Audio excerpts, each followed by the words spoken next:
Le Media Day vient tout juste de se terminer, les gars. Bienvenue sur cette vidéo. On va résumer tout ça ensemble. Il est 1h38 à l'heure à laquelle on tourne cette vidéo. Mais on est tellement amoureux de ça, on a tellement envie de vous produire du contenu de qualité que c'est pour ça qu'on est là. N'hésitez pas à liker, à vous abonner. Et c'est parti parce qu'il s'est passé des choses. Et il y a un nouveau Connor. Moi, j'ai vu un nouveau Connor ce soir. Effectivement, on a vu un nouveau Connor. Bah déjà, forcément, on commence à être hype par cette Fight Week de manière générale. Il y a quand même, ça sent bon quand même pour le retour de J-3. Connor. Ça sent bon. Effectivement, on a vu un Connor plutôt différent et qui avait l'air plutôt honnête avec lui-même. Et en vrai, pour ouvrir ce podcast, je voudrais juste prendre une phrase directement qu'il a dit dans le Media Day sur du coup une question qu'un journaliste lui a posée, où est-ce qu'il lui a dit, est-ce que tu penses être tombé dans le piège que tant de combattants connaissent avec l'honneur et l'argent? Et sur ça, je trouve qu'il a répondu quelque chose de super honnête, où il a dit, évidemment, en 2017, j'ai battu le champion du monde toute catégorie Floyd Mayweather, et juste après, j'ai lancé mon whisky irlandais. Avant ça, je buvais pas fort, voire pas du tout. J'étais un athlète au sommet de son art. Et puis je me suis retrouvé avec des milliers de bouteilles dans mon garage, j'ai fini par tout vendre, je suis parti de chez moi avec 2 bouteilles sous le bras, et voilà, je me suis fait prendre à mon propre jeu. Dieu m'a donné cette leçon, j'ai été emprisonné par ça, je crois en Ouais. Dieu, je crois en mon parcours, je crois en la vérité. Déjà, j'ai l'impression que tu es en train de faire une vidéo TikTok. Tu parles comme dans tes vidéos, frérot. Ouais, c'est habituel. Honnêtement, ce Connor-là, c'est un Connor qui est honnête. Et je pense que j'ai été très impressionné aussi par la manière dont il parlait de la religion. Et j'ai l'impression que ça l'a fait un peu revenir sur terre de son comportement qu'il avait avant, qui fait de lui la star qu'il est. Mais aujourd'hui, il a dit, j'ai tiré des énormes leçons. Et je pense que, écoute, on est tous des hommes. Si maintenant je mets 1 million devant toi, il y en a qui vont mettre peut-être leur valeur de côté. Malheureusement, Connor, il s'est perdu là-dedans. En fait, il était au sommet de son art en 2017. Le mec bat Aldo, il bat Eddie Alvarez, le mec bat tout le monde. Il bat un homme qui était invaincu depuis 12 ans. Et le lendemain, en fait, il devient un businessman. Et on lui dit, vas-y, écoute frérot, tu dois vendre 1000 bouteilles. Il l'a fait. On lui a donné un challenge, il l'a fait. Maintenant, il s'est perdu dedans. On sait comment c'est. Donc, pour tous ceux qui consomment ce genre de choses, évitez. Vous voyez que ce Évidemment. soit, que ce soit Connor, que ce soit vous, tout le monde peut tomber là-dedans. Et malheureusement, bah, il est sorti plus grand. Voilà, et après ça, il y a plein de choses qui sont enchaînées, hein. Le tribunal, d'ailleurs, où il a continué de dire qu'aujourd'hui, il était innocent et qu'il va continuer de se battre. En plus, tribunal, il y a la blessure. Il y a cette histoire d'addiction à beaucoup de substances. Ça fait partie de son histoire, tu vois. Mais il est honnête avec lui-même, au moins. Ouais, ça fait partie de son histoire, mais oui, comme tu dis, bah, il est honnête avec lui-même, et franchement, je trouve que ça fait du bien. Il se Moi, ment pas. j'aurais eu un peu plus peur si on l'avait vu arriver tout énervé de partout, Il était très apaisé. Beaucoup de à Dieu, crier Dieu, Dieu. partout que ça comptait pas, que les combats contre Dustin ne comptaient pas, parce qu'il s'est blessé, par exemple, parce que je sais pas, il y a eu un problème de prépa. Il avait l'air un peu plus apaisé, même si on a vu des déclarations un peu space sur Habib. Mais bon, ça on reviendra peut-être dessus une autre fois. Oh, tu peux, parce qu'il a dit des choses qui, pour moi, ont. En fait, je vais pas vous mentir, ce qu'il a dit sur Khabib, pour moi, c'est vrai. Bah, est-ce que tu as la déclaration exacte, juste? Sinon je Il l'afficherai à l'écran. explique, non, non, tu peux l'afficher à l'écran. Il explique que Khabib est un combattant qui, à part Dustin Gaethje, où lui a affronté personne, qu'il a été créé par son père et il a été mis en avant sur la scène de son père parce que son père, Abdulmanapovic, avait une grande, grande, grande influence. Il a construit son fils pour le mettre à l'UFC. Il a brillé. Il a rendu des combats faciles qui à la base ne l'étaient pas. Ça, je suis d'accord. Mais aujourd'hui, tu peux pas dire que Khabib et top 5 all-time. Tu peux pas dire ce genre de choses aujourd'hui. Pour moi, il y a un moment, il faut revenir terre à terre. Tu ne mets pas un combattant dans le top 5 avec des gens qui ont été double champions, qui ont des défenses de titres, qui ont marqué l'histoire en battant tous les plus grands de la catégorie sur une longévité gargantuesque. Khabib Je n'a vais rien être, à faire là. on va être honnête, si on part sur ce débat, on en a pour très longtemps. Mais c'est Donc, quand même quelque chose que dites-nous Conor a en dit. commentaire si ça vous intéresse. Peut-être on peut faire un débat tout Bien simplement sûr. là-dessus, parce que pour être d'accord, je suis pas d'accord avec nous, de manière générale. Bah Mais dis-moi, avant vas-y, de faire une explique-moi, vidéo, je explique. vous laisse Tu nous peux, tu dire peux donner ton dans... point de vue. Donne-moi ton point de Bah, vue. effectivement, peut-être le mettre dans le top 5 all-time. Je suis pas convaincu qu'il est dans mon top 5 all-time. Par Jamais de contre, la vie. aujourd'hui, je pense que c'est quand même le plus grand lightweight qu'il y a eu, de manière générale, quand même, à l'UFC. Puis, Ouais, moi je. c'est quoi Makachev, mais Connor, bon. son excuse, c'est il a dit j'ai tenu 4 rounds avec lui alors que j'avais un orteil cassé, que je Et faisais. qui s'est Ah, et qui s'est pas faut arrêter cette préparé, qu'il histoire. était en soirée et tout. Ok, ok, là je suis d'accord. Là, je suis d'accord là-dessus. Ok, ouais. Il a C'est quoi cet expliqué qu'il était. argument? Mais bref, il y a plein de choses qu'il a dit aujourd'hui. Il a pas dit que ça. Il a pas dit que ça. T'as Non, il tout a pas noté de dit toute ça. Il a façon. également parlé. Il y a également un autre journaliste qui a posé une question. Il lui a dit est-ce que tu as des doutes sur toi-même pendant cette préparation? Et lui, il a dit aucun doute. aucun, je fais partie du doute lui-même. Les doutes n'existent que si je n'en fais pas partie. Je m'assure d'en faire partie. Alors, on a eu le droit à un Connor un peu philosophe aussi aujourd'hui. Écoute, c'est Connor. Et en fait, Connor reste Connor. Son image ne va pas changer. Il reste le Connor qu'il est. Et honnêtement, sa folie me manque. J'ai pas vu sa folie. À part un petit Un moment où il petit insulte, moment. où il pète un peu les plombs. Puis hop, il revient quand, notamment, il parle de Justin Gagey qui lui dit que le mec c'est un connard et tout. Enfin bref, rien d'impressionnant. Mais en fait, Connor, je sais pas si j'y crois. Je sais pas si j'y crois parce que je suis fan. Il me donne rien là pour l'instant. Moi, je commence à. Il y a pas de signaux qui m'encouragent. Encore une fois, sportivement, c'est pas crédible. Mais t'as envie d'y croire parce que c'est Connor, parce que s'il y a une personne qui peut faire cet exploit, c'est lui. Parce qu'on a Ouais. tous envie de le revoir en fait au sommet juste une fois, une dernière fois pour la légende qu'il a été. Et puis, Mais il y a aussi quelque chose qu'il a aucun dit. sens. Et ça, j'aimerais bien que vous le reteniez, c'est qu'il parle du combat face à Max Holloway, et il dit, vous pensez vraiment que je vais revenir comme ça, face à Max Holloway, et pas prendre ce combat au sérieux? Et c'est là que j'ai réfléchi, je dis, ouais. Il dit, je prends l'un des mecs les plus actifs du roster actuellement, un gars qui a mis tête sur le sol Justin Gaethje, le champion actuel des lightweight, ok? Et vous pensez que je vais revenir dans ce game en étant détendu, juste comme si j'allais combattre? Mais vous êtes malade. Et il a raison. Et c'est là où les gens sous-estiment Connor. Je pense que beaucoup de gens vendent la peau de l'ours. Beaucoup de gens Mhm. disent, c'est bon, inactivité, 5 ans. Les gars, je pense que Conor McGregor, même s'il ne gagne pas, va choquer beaucoup d'entre vous. Parce que, vas-y. Est-ce qu'il va choquer beaucoup d'entre nous? Encore une fois, on ne sait pas quel Conor McGregor il y aura, tu vois. C'est un Conor McGregor de 38 ans qui n'a pas fait de MMA depuis 5 ans presque, qui n'a pas été dédié aux entraînements. Arrête, arrête, Non mais arrête.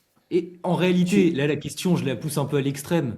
Parce que évidemment que il a toujours le niveau pro, etc. Mais est-ce que c'est vraiment encore un sportif de haut niveau?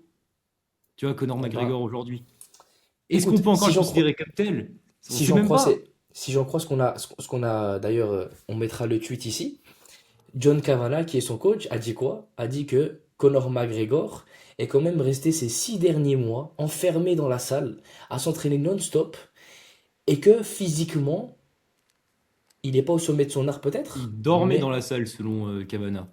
ouais, et que il a dit, est-ce que je peux aménager et vous Ouais, savez quoi, il y en a beaucoup qui pensent, il y en a beaucoup qui pensent, hein, là, je commence à parler comme Connor avec le doigt, il y en a beaucoup qui pensent que Connor ment aux caméras. S'il y a bien un homme qui, en entraînement, est l'un des hommes les plus sérieux en training camp de toute sa carrière, durant son prime, aujourd'hui on peut avoir des doutes et je comprends, c'est Conor McGregor. Il n'y a jamais un homme qui a autant été dédié et dévoué que Conor McGregor quand il s'entraîne. Donc moi j'y crois totalement et j'espère que parce qu'il n'y a pas que ça, il y a plein de choses qui ont été dites, mais que Connor va être à son prime dans 3 jours. Il y a Réponse à aussi. l'histoire, c'est dans la cage. Mais il y a également un truc intéressant, je trouve, que Holloway a dit, juste pour y venir rapidement. Il a parlé vite fait de sa montée en welterweight. Et il a Ouais, dit que bah, c'était le poids où alors intox ou pas, on ne sait pas. Mais il a dit en tous les cas on que la c'était le connaît poids celle-là. où il se sentait le mieux. Après, oui, bon, Après, on la voit venir. On a vu les le... photos également de différence entre sa shape en lightweight et en welter. J'ai pas encore vu les photos de Connor pour l'instant. elles Même vont s'il a sortir l'air là dans pas longtemps, même c'est s'il a l'air après. assez large hein, de ce qu'on a vu quand même. Ouais, Euh, il a l'air. En fait, Connor n'a jamais été, et ça il faut comprendre, Connor n'a jamais été, pour tous ceux qui s'inquiètent, il a jamais été mastoc, il a jamais été énorme avec le six-pack. Connor a toujours été pas skinny, mais comparé à ses adversaires, il a jamais été très impressionnant. en C'est Connor. 66, c'était un weight Oui, bully quand oui. même. Mais là, maintenant, en 77, Connor ne sera pas impressionnant physiquement dans la cage. Mais Alors, en on fait, sait le truc, c'est pas. que c'était un énorme 66, limite un petit 70, et un 77. Après, Holloway Après, est quand comme même dit, pas c'est mal, plus hein. le même Connor. Enfin, tout le monde dit qu'il a pris un coup de vieux, mais en même temps, ça fait 5 ans qu'on l'a pas vu. Mais effectivement, même physiquement, c'est plus le même Connor, quoi. Et même BSD, il a pris un Même coup de Connor. vieux. Quand tu vois sa tête de 2021-2026, il a pris un énorme coup de Ah, vieux. ça, malheureusement, je pense que c'est Moïcano. Ouais, Moïcano, il a fait son Moïcano, je travail. pense qu'il Mais a laissé quelques dégâts. d'ailleurs, pour revenir sur la séquence de Paddy Pimblett à son Media Day, je l'ai trouvé vraiment, vraiment, mais désagréable. Mais Ouais, il avait pas l'air d'avoir désagréable. trop envie d'être. Mais il était très sobre en plus comparé à d'habitude. Il n'y avait pas de grandes déclarations. J'en ai noté une que je trouve intéressante quand même. Par rapport à son combat contre Geji, il a dit qu'il avait énormément appris. Alors même, je vais vous lire exactement ce qu'il a dit. Il a dit, très important, c'est comme ça que j'ai gagné tous mes autres combats à l'UFC en construisant un vrai plan et en m'y tenant. Contre Geji, j'ai tout balancé par la fenêtre. J'ai juste serré les dents sur mon protège-dents et je me suis mis à battre bêtement. C'est stupide de ma part, mais bon, on apprend de ses erreurs. Moi, je vais dire simplement, hein, c'est juste que Geji a compris que quand tu combats contre Paddy Pimblett, la pression, ça marche. Parce que quand tu as un combattant comme Geji qui peut générer autant de, de puissance, tu dois mettre la pression, je Je pense pense. pas que c'était le game plan de Paddy. Je pense quand même pas qu'il a Oui, compris son non, game plan. c'était Je pas le pense game que plan de vraiment Paddy, il en allait à la effet. guerre. Ah, en effet, je suis d'accord avec toi, c'est pas le game Il plan. allait à la guerre bêtement. Et bon, si ça lui a vraiment servi d'erreur, effectivement, on pourrait voir une version encore différente de Paddy ce soir, Il a dit samedi que, soir, qui est beaucoup plus méthodique dans son travail. il a dit qu'il va mettre KO BSD, hein. Il a dit J'ai pour vu, tous il a ceux qui dit pensent que. exactement, partout, honnêtement, debout au sol, peu importe, je repars soit avec sa nuque, soit avec son menton, l'un des deux, c'est sûr. Il a dit exactement ça. Écoute, Paddy, honnêtement, en fait, quand t'es dans le Media Day, tu dois show up. Tu dois un peu bomber le torse. Tu vois ce que je veux dire? Et je pense que tous les combattants vont dire sur deux phrases maintenant, moi je te dis la vérité. Et il a notamment parlé du grappling de BSD en disant BSD Ouais, n'est ça pas un j'ai grand annoncé. grappleur. Moi je suis d'accord. Le BSD n'est pas un grappleur d'élite, mais le fait que tu ne sois pas un grappleur d'élite ne veut pas dire que tu sais pas imposer ton grappling dans la cage. Et je C'est un pense que grappling du MMA encore, c'est totalement différent. il a un grappling intelligent. Ok, tu le mets face à un Makachev, normal, il se fait retourner matin, midi, soir. Mais c'est pas ça la question. C'est est-ce que dans la cage, son game plan mixé à ses skills peuvent te faire douter? Je pense que BSD a le style parfait. On en a déjà fait. D'ailleurs, l'analyse est disponible sur notre compte. On a fait des analyses de co-main event et main event sur les plateformes de streaming, YouTube, Spotify. Mais bref, je pense que, écoute, Paddy, il m'avait l'air très désagréable. Ok, je sais pas s'il est tout le temps comme ça. Maintenant, on sait très bien comment ils sont. Les Scousers sont pas des gens très. Moi, je les trouve pas très. Après, à voir, hein, franchement, ça encore, c'est que spéculation, on n'en sait rien, on n'est pas dans son camp. Mais ça fait pas si longtemps le combat contre Geji, on sait qu'il refait des grosses coupes de poids, il combat pas forcément aussi souvent. Plus il va prendre de l'âge, plus ses énormes coupes de poids, quand même, elles vont devenir de plus en plus dures. Est-ce qu'il est pas un peu fatigué par le cutting? Bon, c'est que supposition, on n'en sait rien, ça se trouve, il va très bien, Écoute, il avait juste pas envie d'être là aujourd'hui. Mais en tous les cas, peut-être. Et aussi pour Benoît, euh, qui semble avoir vu une faille que nous, on n'a pas vue dans le jeu de Paddy. Parce que quand on lui demande s'il a vu des failles dans le jeu de Paddy, il répond simplement: je préfère pas rentrer dans les détails maintenant, mais si je fais bien mon travail, vous allez le voir de votre propres yeux samedi soir. mais il expliquait aussi notamment, je vais quand même le citer, il dit, parce qu'on lui demande qu'est-ce qu'il pense de Paddy, enfin, en général, il dit, il y a plein de choses positives, mais il y a des choses que moi j'ai remarquées et qui sont des failles. Il a dit des trous, il me semble, le mot exactement, des rôles, des trous Ouais. dans son jeu. Et je pense que si nous, on a vu les trous dans l'analyse qu'on a faite sur Paddy, écoute, il est avec l'un des coachs les plus tendances aujourd'hui qui brille pour l'instant. Chaque coach a son heure. Là, c'est Nicolas Haute. Nicolas Haute fait très bien son travail pour l'instant. Et je pense que c'est qu'une question. C'est J-3. Là, maintenant, tout est joué. Les dés ont été lancés. Tout va arriver très C'est, vite, hein. ça peut arriver très très vite. Maintenant, Benoît Saint-Denis, comme je l'ai dit dans l'analyse, il a toutes les armes pour annihiler Paddy. Si il a avec ça, et pas que avec ça. Il faut qu'il soit avec ça. Plus qu'avec ça. Parce que Benoît, c'est ça. C'est 70 ça, 30 ça. S'il arrive à pas prendre. Parce que dans tous ces combats, t'as l'impression que des fois, il se fait avoir par ses émotions. Ou comme face à Poirier, où il y va, il dit vas-y sa mère. Et ça lui a coûté quand même son KO, même s'il y avait le staff. Maintenant, d'ailleurs, le staff, il a Ça n'a pas dit l'air qu'il d'être n'en un avait staff. pas. Mais d'ailleurs, on a Écoute, vu la photo aujourd'hui, là avec son pied. Je sais pas si je vous la retrouverai, mais si je la retrouve, pareil, je la mettrai. Et ça a quand même l'air, même si c'est un staff, il a l'air vraiment cicatrisé. pour moi, c'est un staff, mais cicatrisé. Maintenant, écoute, moi, ça ressemble à Si ça, mais peu importe. Si staff est Écoute, cicatrisé, maintenant on s'en fout dans l'idée, on on sait même s'en pas combien de fout. temps il a. Juste, même si avoir un staff, c'est pas grave. Juste maintenant, est-ce que nous, en fait, on dit pas ça juste pour dire c'est un staff.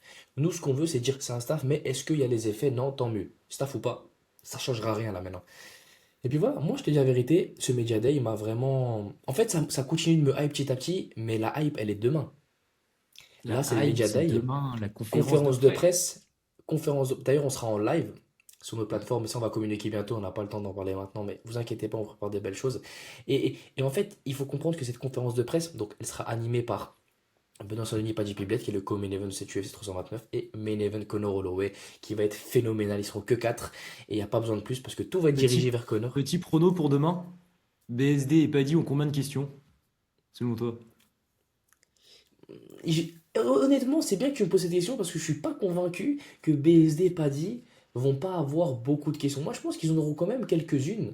Ou pour Connor? Tout pour Connor. Oui, aussi. Tu te rappelles Ramzat Strickland quand ils avaient mis Van Taira? Ouais, mais Van... Bah alors c'est pas pareil, Non, c'est pas encore. pareil, c'est pas pareil. Mais Van Mais Taira, je suis ils en là, ont eu zéro. 80-20. Ouais, ouais, c'est possible. Bah, ça va beaucoup être Connor, 80-20. même Holloway, il risque de pas en avoir tant que ça. Ça va Écoute, surtout être. Conor est la plus grande, est le plus grand sportif et la plus grande star de l'histoire de l'UFC. Il n'y a pas une personne qui lui arrive à la cheville. Maintenant, moi je suis journaliste, je pose une question à Conor, tu vois. Après voilà, maintenant faites ce que vous Ouais, c'est voulez, normal. faites ce que vous voulez de l'information. Moi tout ce que je sais c'est que dans J-3, il y a mon combattant préféré qui combat et moi là je parle comme un gosse parce que je sais que, que, que c'est un combattant qui m'a fait aimer le MMA, que je vais peut-être voir performer une dernière fois. Alors peu importe le résultat, je sais que ça va être un événement exceptionnel et j'espère que vous allez être en rendez-vous parce que ce qui va suivre en cas de victoire ou défaite sur notre chaîne là, phénoménal. Quoi qu'il, la réaction après le combat sera phénoménale. Ça sera Ah, vous inquiétez soit pas, nous hein. deux abattus, soit nous deux en extase totale. Ouais, il y a à mon avis un petit visage mauvais de ma part si je vois que ça se passe mal pour mon combattant, mais comme a dit Connor, c'est entre les mains de Dieu. Mais voilà, en tout cas, c'était un peu ce résumé du Media Day. Ça n'a pas été un Media Day exceptionnel. Je pense que c'est des réponses assez basiques. Il y avait quelque chose de très très grand, on vous l'aurait dit. Connor très spirituel. Un Max Holloway qui fait du Max Holloway, pas de grandes déclarations. Un Benoît Saint-Denis très terre à terre, qui a su dire qu'il est là pour faire son travail et qu'il s'en fout des critiques. Un Paddy Pimblett désagréable, qui pour lui va manger BSD. Il dit qu'il va le manger dans tous les domaines. Donc maintenant, on est à J-3. Ce Media Day était pas mal. Demain, rendez-vous pour la conférence de presse et le résumé de la conférence de presse qui sera fait après. Là, Et les ça va premiers péter, face à hein. face pour qu'on voit un peu les tensions, la matière, un peu de matière. Et puis voilà. Si vous avez aimé ce petit résumé, n'hésitez pas à liker, à vous abonner, les gars. Il est, je sais pas quelle heure, 1h30. Et nous, on prend plaisir à faire ça. Je te laisse leur dire au revoir et puis Ciao tout le monde. ciao, les gars.